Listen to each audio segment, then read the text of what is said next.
Morning, everybody. It's Mrs. Molinari coming to you from my living room again. I'd like to share an Easter story with you this morning. This is one of my favorite Easter stories. It's called The Egg Tree. I really like this story because, first of all, it's Caldecott winner, which we know Caldecott winners, that's an award given to children's stories for their stories and their pictures. And it's about Easter and traditions. So, maybe your family has some traditions. I know at Easter time, one of my traditions is I put my egg tree out for everybody to see. It's just a reminder to bring back color after a long winter. So as I read this story today, I want you to listen for what are the traditions that this family in the story has. And at the end, we'll find out a new tradition that they start. Does your family have any traditions? Be thinking of that while I read. Also, another reason I really like this story, it's an old story. It's a little different than some of the books that we read today. It was written in 1950. So if you can do that math, it's 70 years old. So I hope you enjoy the story. The Egg Tree, a story in pictures by Catherine Milhouse.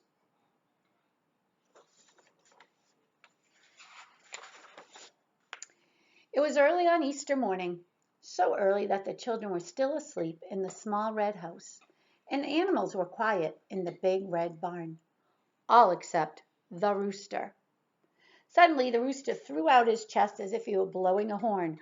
"Cock-a-doodle-doo! This will never do!" he crowed. Just then the sun came up over the red hills. The rooster crowed again, and all the animals woke up. The third time he crowed, he woke up Katy, and Katy woke up Carl. "Carl, get up! Maybe we can see the Easter rabbit bring the eggs." Katy and Carl tiptoed across the floor to the window and flung open the shutters. How good the outdoors smelled, and how lovely the garden looked. "The rabbit hasn't come yet," said Katy. "See, there are flower petals I put for him on the lawn. He hasn't eaten one." Carl laughed. "I don't believe the Easter rabbit eats flower petals. If you want the rabbit to come, you have to whistle for him, like this." "Shh," said Katy. "Grandmom said we mustn't wake up our cousins till it's time for the egg hunt." "But there won't be any egg hunt if the rabbit doesn't bring the eggs," said Carl. He whistled again, a bit louder. He hoped his cousins in the next bedroom would hear him and get up. Then they too would see the rabbit bring the eggs. Carl and Katy leaned out the window. The morning was full of sounds. Birds twittered, cows mooed, horses neighed, pigs grunted, geese honked, and hens cackled. Church bells rang out from the village over the hill. But still the Easter rabbit did not come. Once there was a rustle under the big lilac bush, but it was only a cat. "Whistle just once more, please, Carl," Katy said. This time Carl whistled with all his might. Suddenly Katy put her hand over his mouth. "Shh, Carl! There's the rabbit in the garden, and he's nibbling the flower petals."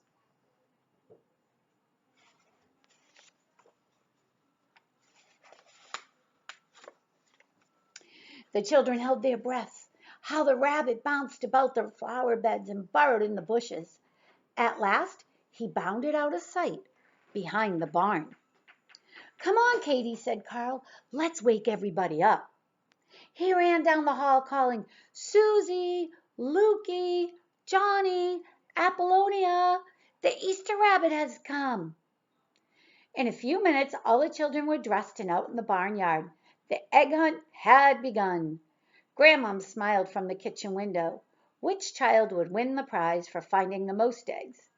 It would not be Carl or Katy, she was sure, for this was their first egg hunt. The other children had come every Easter to the little red barn. At first Katy and Carl thought hunting for colored eggs the greatest fun in the world, but somehow their cousins found all the pretty eggs. Katy and Carl just did not know where to look. Who would think that the rabbit had left eggs in the feed bin, in the watering trough, and even Up in the hayloft? In the garden, it was even harder. I'll show you that picture in a minute.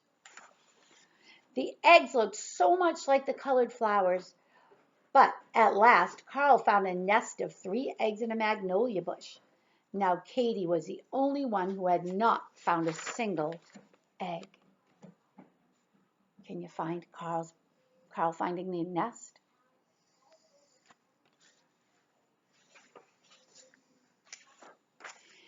In the kitchen, the egg hunt began all over.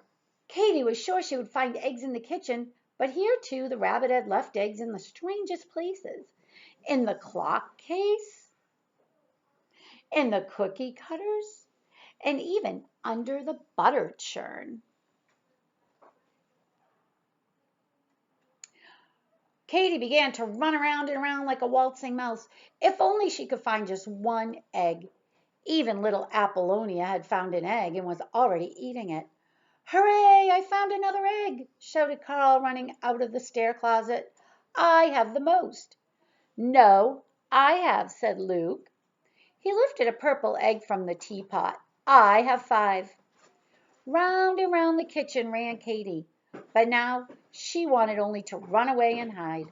She felt so stupid. Just then she saw the attic stairs. Maybe the Easter rabbit had left eggs for her in the attic. Katie began to climb the creaking stairs. Oh, do you think she'll find some up there?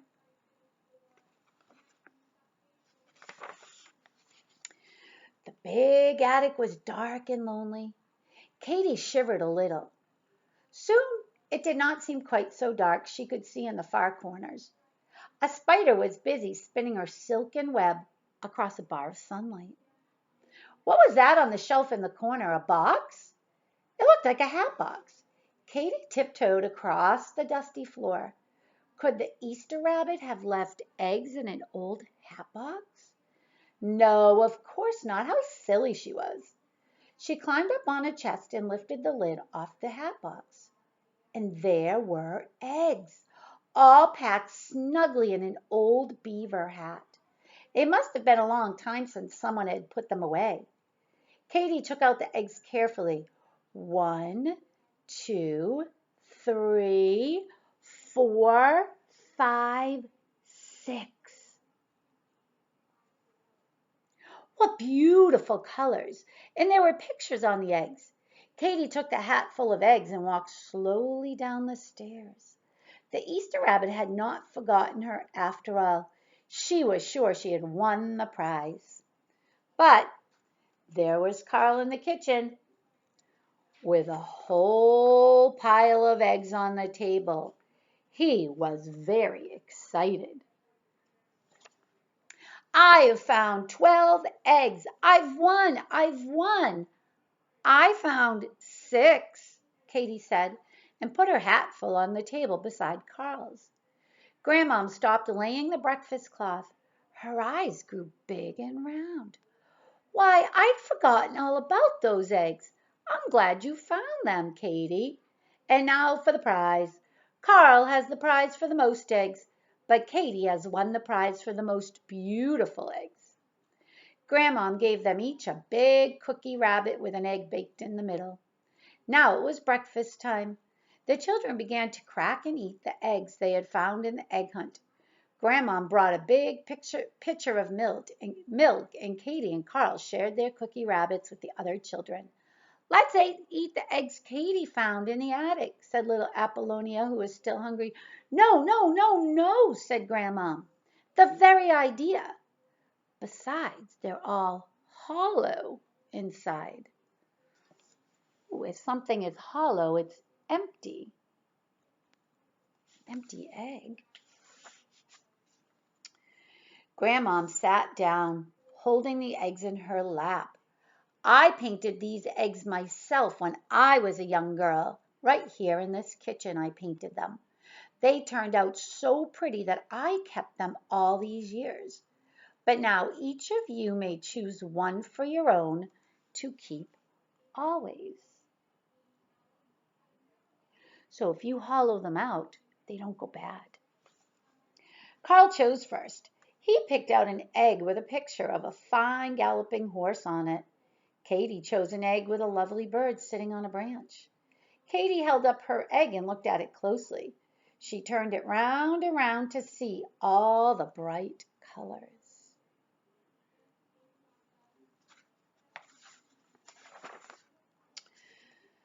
Susie, Luke, and Johnny each chose an egg. Now there was only one left in the old hat.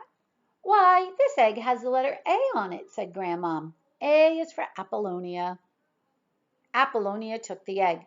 "It's pretty," she said, "but I do wish it was good to eat."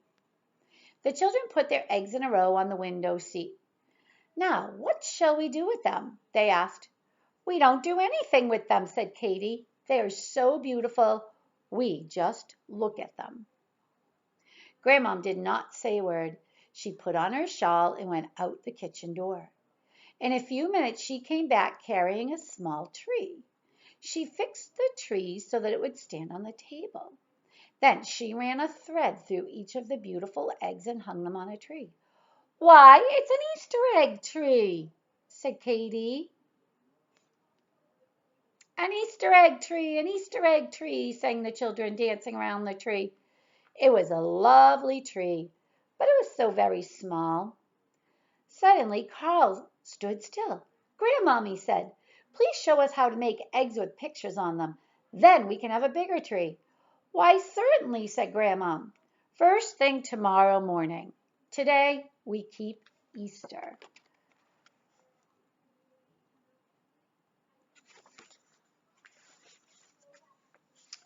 So this must be the next day.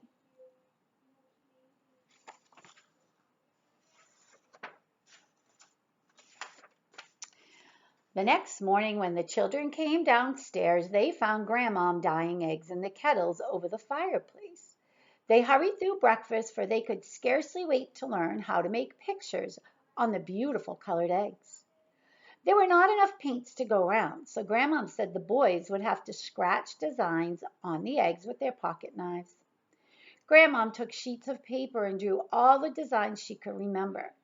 Each picture had a name: the bright and morning star, the deer on the mountain, the cooing dove, the pomegranate, the horn-blowing rooster.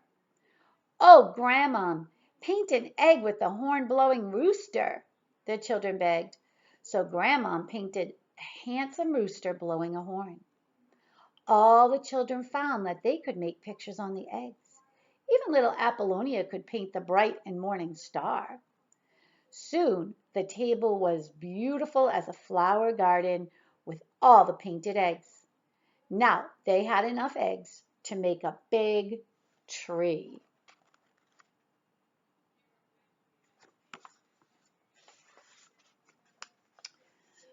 "Let's go and find one right away," said Carl.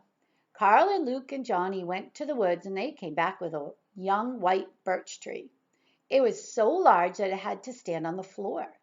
The children trimmed the tree with the eggs they had painted themselves and with many plain dyed ones. Susie and Apollonia hung small baskets from the branches. Under the tree Grandma placed an enormous cookie rabbit, which she had just taken from the oven. Katy hung up the eggs she had found in the attic. If she had not found those eggs, they would never have had an egg tree, Grandma said. Katy felt very proud as she hung her egg with the lovely bird on the topmost branch. "It is such a beautiful tree," said Katy. "I wish that everyone in the world could see it."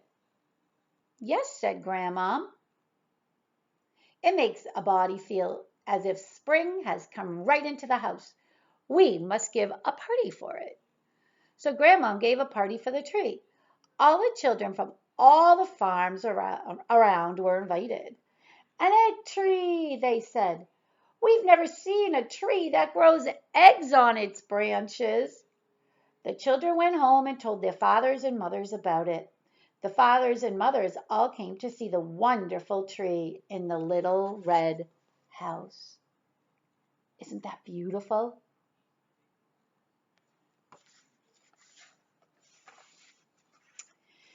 "Next Easter we'll have a bigger tree," Katy said.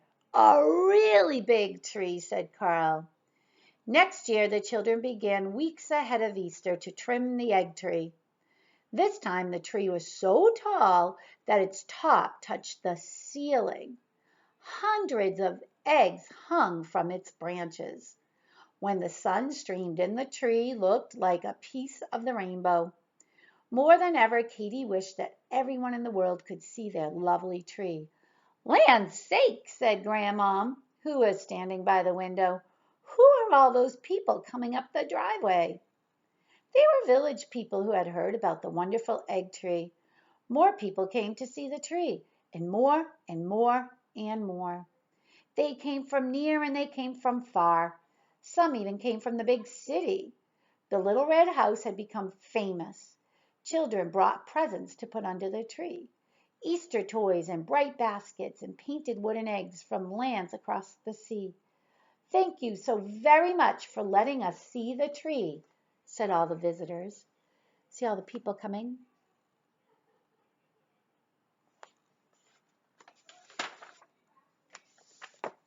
There's the beautiful tree.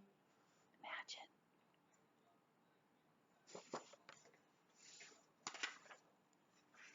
And now we are going home to make our own Easter egg tree.